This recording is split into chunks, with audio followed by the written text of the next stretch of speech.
Lights will guide you home, and I promise I will burn for you, by rayrae118. Chapter 3. Sirius sighed wearily as he sank into one of the chairs in the sitting room, tired from the week-long Wizengamot trials. He was glad that all the Death Eaters had been sentenced to Azkaban, and not one of them had been able to buy their way out. With the Ministry in much more capable hands this time around, there was less of a chance of that happening. But Sirius had still been worried. There were a lot of things that could happen to disrupt the flow of justice.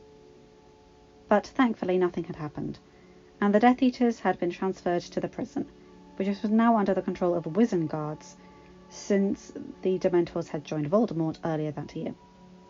There was still a risk, but Amelia had increased the number of guards, and was working with several people to find a more suitable location to house the prisoners, since Azkaban wasn't as safe as it used to be. A gong sounded throughout the castle, and Sirius sat up quickly, turning towards the fireplace.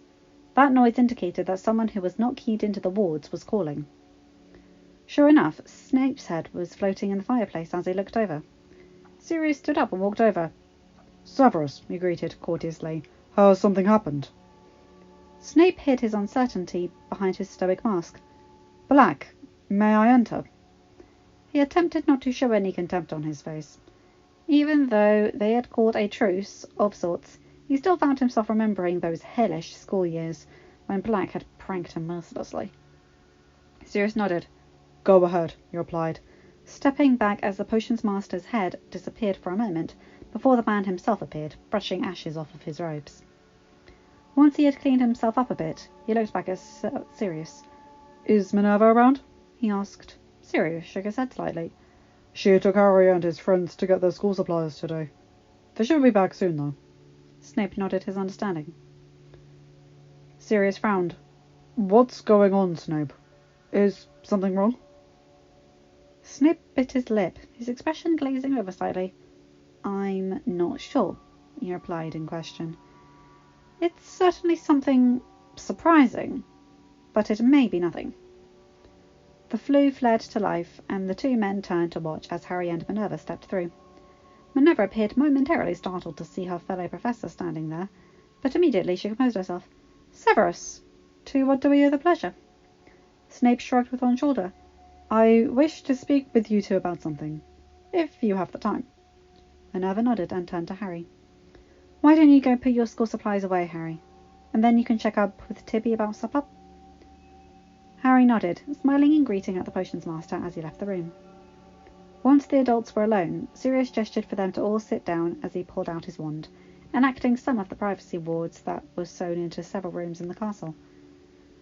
Every sitting room and office, along with a couple of the bedrooms, had dormant wards set up, which made it easier to raise them rather than cast new wards every time. "What's happened, Severus?" Minerva asked, worry seeping through her tone and her expression. Snape sighed. "I received a visit from Bellatrix and Narcissa a few days ago," he admitted. So Sirius furrowed his brow. "Do you think your cover's blown?" he asked, trying to ignore the slight twinge of worry that crept up at the thought. Snape shook his head. "Bellatrix suspects, but then she suspects everyone of duplicity. That's not what I wish to talk about." He paused, momentarily doubting what he had come here to do. He wasn't used to trusting people. Albus had said that he'd help, but Snape knew he was more of a pawn than an actual valued human being to the headmaster. But Minerva and Sirius were different. They had to be. Sirius shifted slightly. "What's going on, Snape? If there's an issue, maybe we can help." Snape looked at Sirius, his eyes narrowing slightly. "I got the feeling Narcissa is finally learning the same lessons I did towards the end of the First War." Minerva frowned. "What do you mean?" Snape sighed again. "I believe the incarceration of her husband, along with Draco's issues at the end of the year, have opened her eyes to the truth of the Dark Lord's power. I am not sure it would be wise to approach her just yet, but if I have some time to work on her, she may become a valuable addition." Minerva and Sirius shared a look before Minerva spoke. "How certain are you?" she asked briskly. "To be blunt, we cannot afford mistakes. We can't afford for you to be wrong. I will not risk Harry's life for anything. Sirius nodded, agreeing, and Snape grimaced. If you give me some time to sound her out, I may be able to give you an answer in a few months. I wouldn't recommend telling her everything, but if she is willing to separate herself from the Dark Lord, then I think it would be worth it. Sirius bit his lip. Why us? He asked curiously. When Snape looked confused, he elaborated. Why come to us, rather than Albus? Snape raised his eyebrow. He thought it should be obvious. For all his great speeches about second chances and the greater good, the man is too manipulative to trust. His second chances come with far too many strings attached. His eyes softened slightly. I do care about Narcissa, and I don't want her forced into spying on the Dark Lord, for the promise of a free pass when his downfall comes. The same way I was. Though he didn't say it, Minerva and Sirius both understood. Minerva nodded sharply. Continue working on her, and tell us if you think she is willing to defect. We won't make her do anything she doesn't want to, and if she is unsafe in Malfoy Manor, we can certainly locate her somewhere else. Sirius agreed. My cousin may be cold, but she's got a good head on her shoulders. I hope that she is opening her eyes, Severus. I don't want to see her fall with Voldemort. He hesitated, then sighed, running a hand through his hair. I'm still debating on what to do with her in regards to the Black family. Snape raised an eyebrow in silent question. Sirius shook his head slightly. I cast out Bellatrix immediately after I took control, as well as reinstated Andromeda. But I don't know what to do with Narcissa. I thought I'd have a better idea if Lucius was ever unmasked as a Death Eater. But now that he has been, I still don't know. What did Andromeda say? Minerva asked curiously. Have you spoken with her about it? Sirius nodded, looking at his former professor. She thought that if her sister proved deserving, I should give her a chance. He turned back to Snape. If she renounces the Dark Lord and is willing to help us, I will dissolve her marriage to Lucius and take her back into the Black family. Snape frowned. Help how? I won't let you use her as a spy. Sirius shook his head slightly. I won't force her to do anything. But if I remember correctly, my cousin is quite adept at potions and healing. There are many ways that she could be useful that don't involve her putting herself in danger. Snape nodded his head slowly. I believe that would be acceptable, he replied. We shall see what happens. Sirius sighed and nodded once.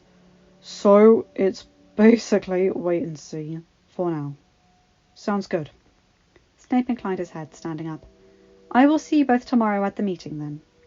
Sirius and Minerva nodded, also standing, and said their farewells as the potions master left through the flue.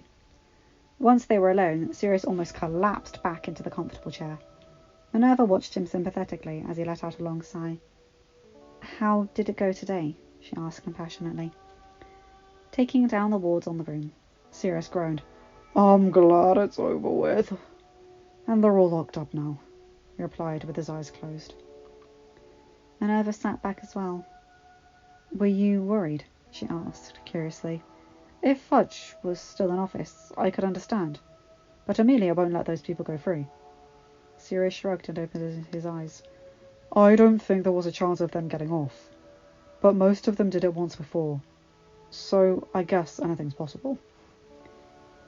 It's much harder to pull off the Imperious excuse the second time around, Harry commented from the doorway. The two adults turned quickly at his entrance, and Snape nodded ruefully. You're right, of course. I'm just a warrior, I guess. Harry shrugged. I think it's better to prepare for the worst and hope for the best, he commented. So maybe it's a good thing that you were waiting for something to go wrong. What did Professor Snape want? Sirius and Minerva shared a look before Minerva replied carefully. He wanted to speak with us about a potential new ally. I don't think we should discuss this now, but if his suggestion bears fruit, we will, of course, let you know. Harry nodded, trusting his guardians, and not asking any more. Tippy says dinner's ready when we are. Minerva smiled, and the two followed the teenager to the dining room. Line break. The next day, Saturday, Harry and his friends spent the morning in the practice room, with Blaise, Luna, Cedric, Fred, George and Daphne working on their animagus transformations, while the others had separated to various tasks. Harry and Hermione were talking about the Wolfsbane potion, and the ideas Harry had for working on a cure. Nothing was really formed into anything close to a possibility that might work, and both teenagers knew that the chances of actually succeeding were slim. Ron and Neville were dueling, and Susan and Ginny were helping the newer additions on their transformations. As noontime drew closer, Harry called them all to talk. Normally, the teenagers would all go home after lunch, since Saturday afternoons were when the adults would meet to discuss the war and any updates, and they didn't want to be overheard. Harry was always present for those meetings, and the adults listened to his ideas. When they were all seated in a circle, Harry spoke. "So, Jason said that you all have developed your clemency shields enough that you'll be able to hold off an attack long enough, which means I'd like to tell you a little more about the situation. Not everything, until we feel you can hold out against Dumbledore. But I think you should know some of it before this afternoon." He glanced at Ginny, and on her encouraging nod, he told Blaise, Luna, Cedric and Daphne about the prophecy. Fred and George already knew it existed, but he would wait until their shields were better before he told them what it said. Once he was done, he took a deep breath and let it out slowly. "So, yeah, it's pretty much what we're dealing with. When your shields get a little stronger, I'll tell you what the prophecy says. I know I told you about the meetings going on every Saturday afternoon, which is why you all had to leave after lunch. If you like, this week, you can stay." He looked around the group. "All of you. Sirius and Aunt Minerva said it would be alright." He let out a half snort. "Seems some of them have convinced the rest that we're going to be on the front lines of this war, and we deserve to be involved." Ginny smirked. "Meaning they managed to convince my mother, and she hates the idea, but my dad put in his 2 knuds and said we should be allowed to attend. So she's going along with it." Harry chuckled. "Pretty much," he agreed. Blaise smiled slightly. "You know I'm in," he said. He glanced at Daphne, and the two shared a knowing look. "Let's show the Wizarding World what Slytherin is capable of." Daphne nodded, her own grin widening. "They won't know what hit them." Cedric laughed. "I'm glad you two are on our side." He looked at Harry. "I'm totally in, Harry. Thank you for trusting me with this." Harry just shrugged, a little embarrassed.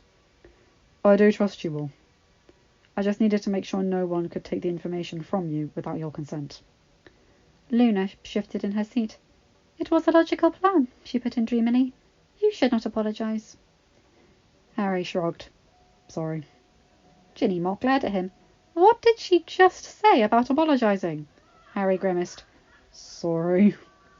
Ginny growled slightly and then sighed and shook her head. Harry glanced at her and smiled slightly. "Sorry." Everyone chuckled, and Ginny led them upstairs to get something to eat. Line break. Everyone was at the meeting that afternoon. They had taken to congregating in the library so that they could accommodate the entire group. Arthur and Molly sat on a love seat, while Bill and Fleur occupied another. Ted, Andromeda, Tonks and Lupin shared a sofa, as did Sirius, Amelia, Kingsley and Minerva. Fred and George took up their own 2 chairs next to the love seat their parents were using, and Snape sat off to one side, while Augusta took up another armchair next to Minerva. When Harry and his friends entered, they just sat on the floor and waited for the meeting to start. It was pretty standard for the most part. Fred and George told the rest about their defence line, which was praised by the group as a whole. Tonks and Kingsley gave a report on what was going on inside of the DMLE, mainly talking about the Death Eater activity and raids they had participated in. The last person to speak that afternoon was Snape.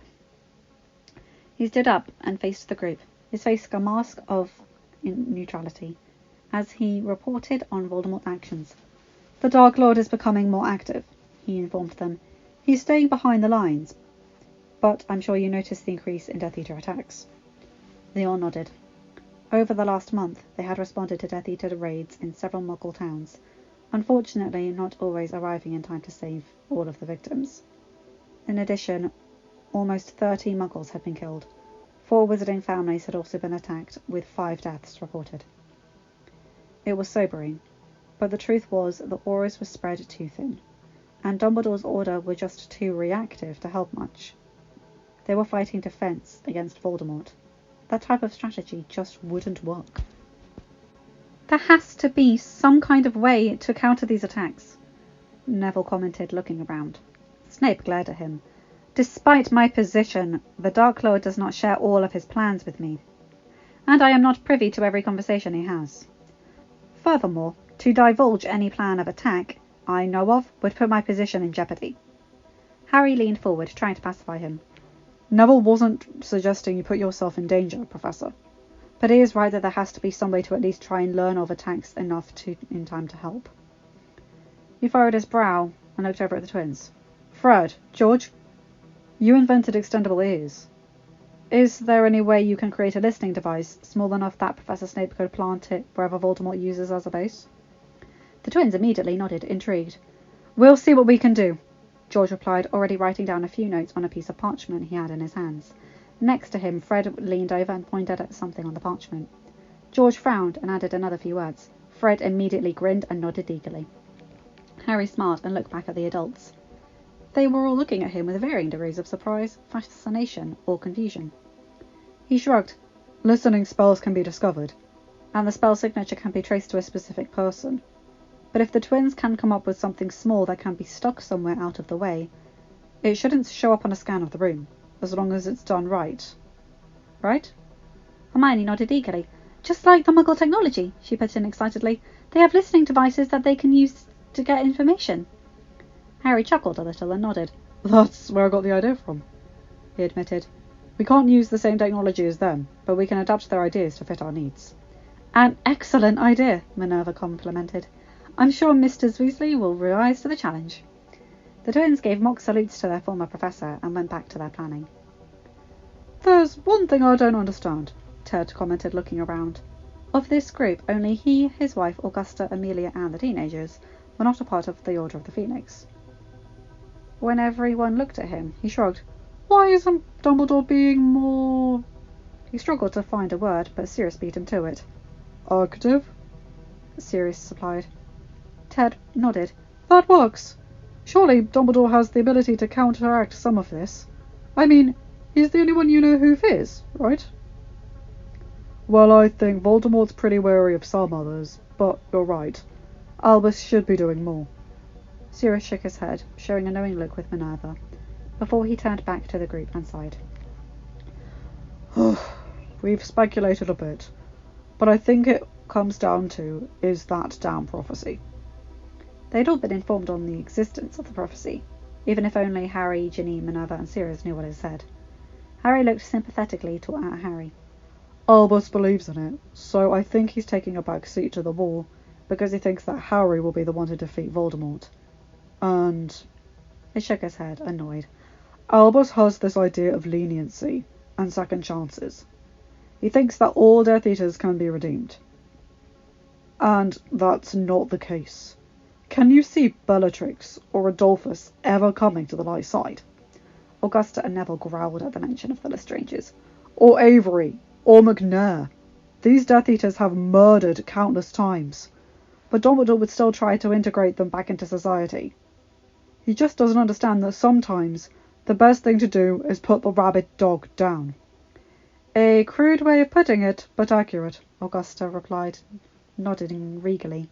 Albus may be a leader in the wizarding world, but that just makes him all the more dangerous, particularly since so many people look at him for everything.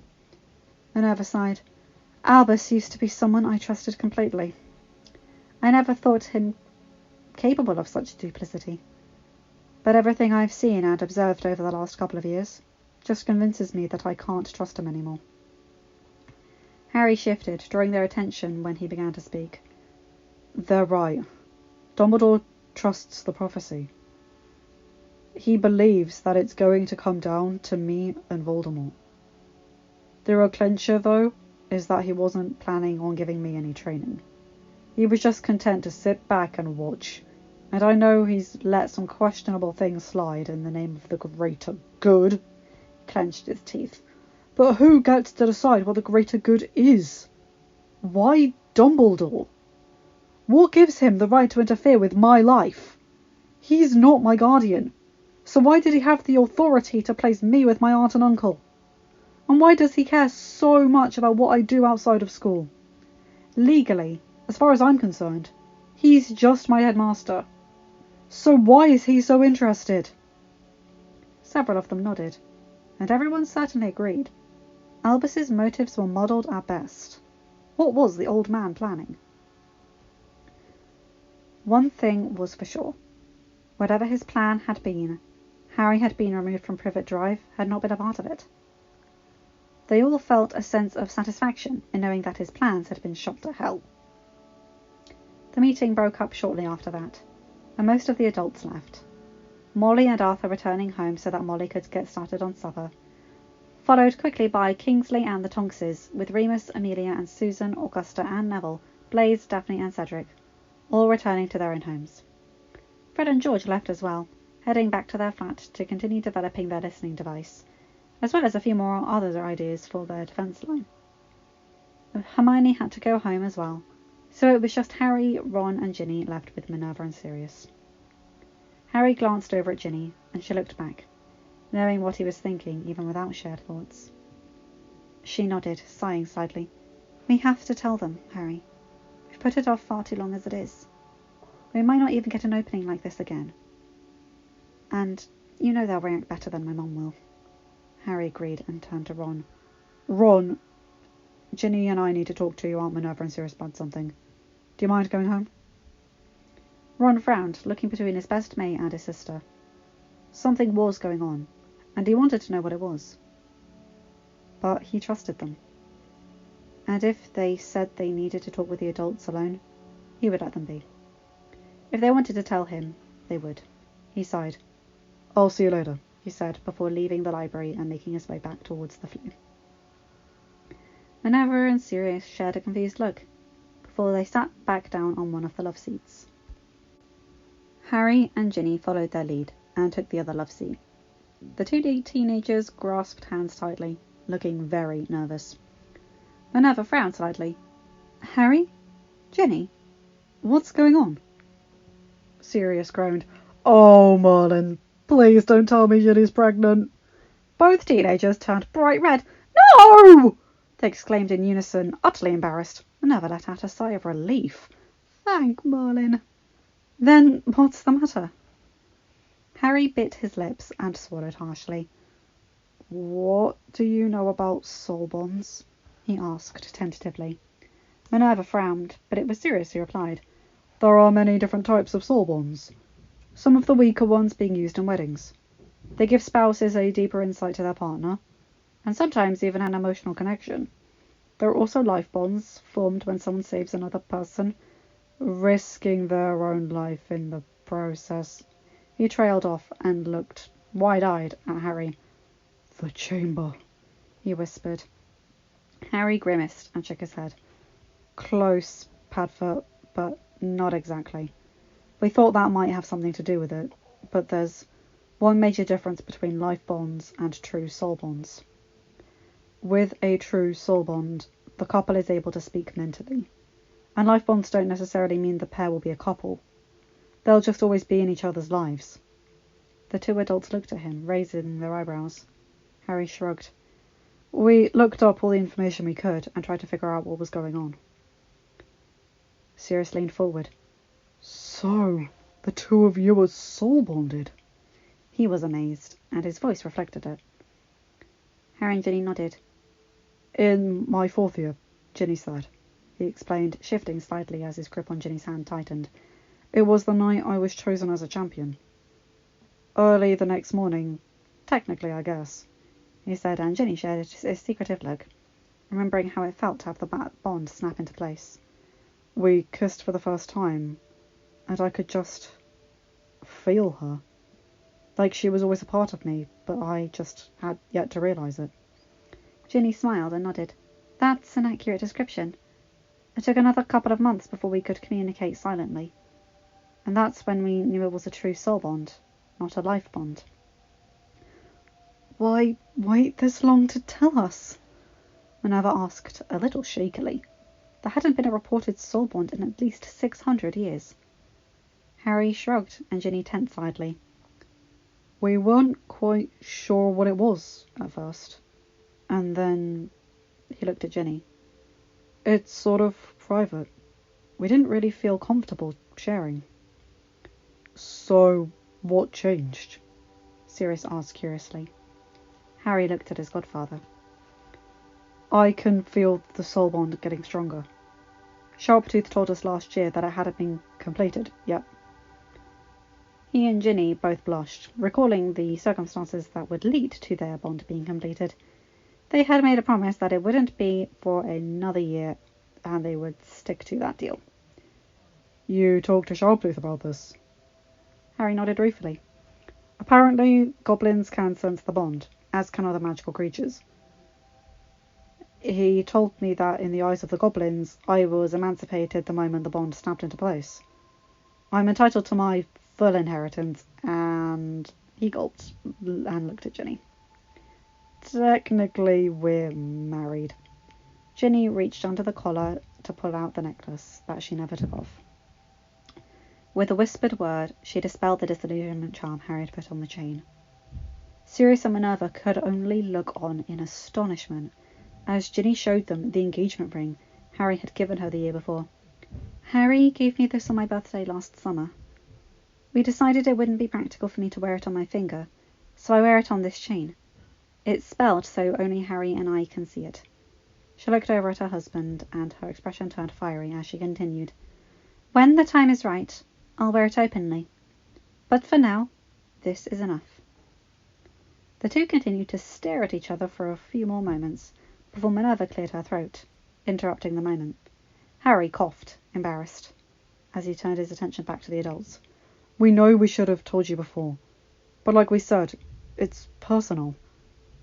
But we figured, you guys are my guardians, and Ginny's parents.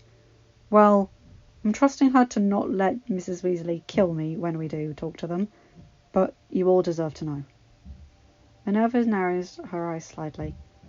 You've been using your abilities to mind speak in dueling practice, haven't you? It wasn't a question. Harry winced and nodded. It does come in handy, he admitted. Minerva shook her head. No wonder they had beaten her and Sirius in that duel. Well, she had to admit, the two were pretty talented even without any special skills. Anything else you'd like to tell us? She asked sardonically, hoping that was it. The two teenagers shared a look, and Sirius sighed. What else could there be? He asked incredulously. Harry and Ginny stood up and stepped back so that they would have some room, before they transformed into their phoenix forms simultaneously. Sirius and Minerva were both gaping a minute later, then the teenagers changed back. Yeah, Harry rubbed the back of his neck sheepishly. There's that. How? Minerva's voice seemed to fail her. Harry shrugged. We don't know. We went into Animagus trance. We saw two forms. We managed to complete the Phoenix transformation a couple of months ago, and now we can turn into both. What about the abilities? Sirius asked eagerly, getting over his shock. Harry bit his lip. I've been experimenting with the flame travelling, but I haven't managed to make it work yet. I'm not sure about the healing tears, but I did manage to lift a sofa while in the form. Wicked! Sirius grinned. I'm glad you told us, though of course I wish you had done so earlier. But I can understand why you didn't. I do agree that it might be best to keep this a secret. Gives you an extra advantage. Not to mention, if you do get that flame travelling ability to work, it could give you a way out of a sticky situation, even if wards have been put up. Minerva added, Phoenixes are known for their capability of travelling through anti-apparition and anti-portkey wards. Harry and Ginny nodded. We were thinking that as well, Ginny said. Minerva nodded sharply. Very well. We will all go to the Burrow tomorrow and speak with Molly and Arthur about your bond. This is a conversation we should all have together. You know, since we're already family, Sirius winked. Gonna ask them if you can call them Mum and Dad? Harry winced and shook his head forcefully. Ginny rolled her eyes. I should get home. It's nearly supper time. She gave Harry a kiss before leaving the library, and Sirius, Minerva and Harry went in search of their own dinner. End of chapter. Hi guys, hope you enjoyed that. Oh boy, here we go. So Snape's bringing the news about Narcissa, and Harry and Ginny finally open up about their bond. Oh boy. Yeah, so things are heating up. And I really do like what they say about Dumbledore just relying on it too much. I think prophecies are better if they're not believed. From what I've seen in fiction, prophecies either will happen and there's no stopping them, or they only happen because of how you react to them. And I like that idea. So anyway, yeah, you guys know the drill. Like, comment and subscribe, hit the bell, blah blah blah. Have a good day, night, or whatever time zone you're in. Bye my guys, girls and non-binary pals. I'll see you in another video. Bye!